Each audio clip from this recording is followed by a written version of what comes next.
गरनाता में मराकश का ये बाज़ार है। मराकश क्योंकि यहाँ से बिल्कुल करीब है,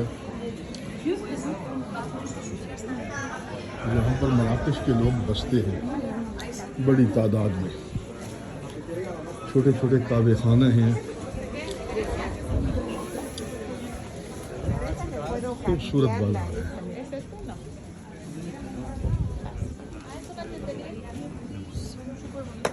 बड़ी तादाद में दुनिया यहाँ पर विजिटर आते हैं, यूरोपियन।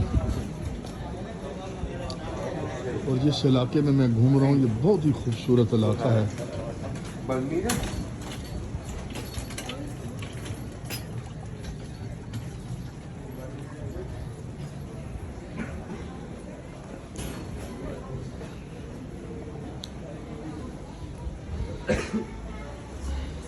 मौसम अब ठंडा हो गया है, हल्की हल्की बारिश है,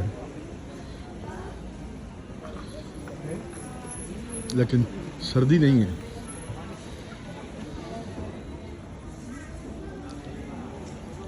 हर दुकान ही खूबसूरत है। ये सामने लाइब्रेरी है,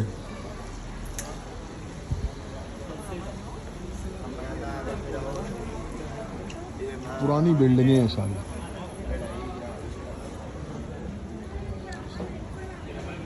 ये देखें,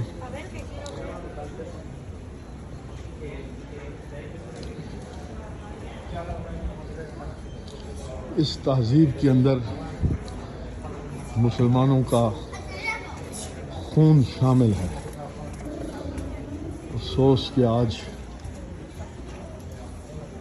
यहाँ पर मुसलमानी नाम की रह गई है। ये गरनाता है जिसे आज ये गरनादा कहते हैं।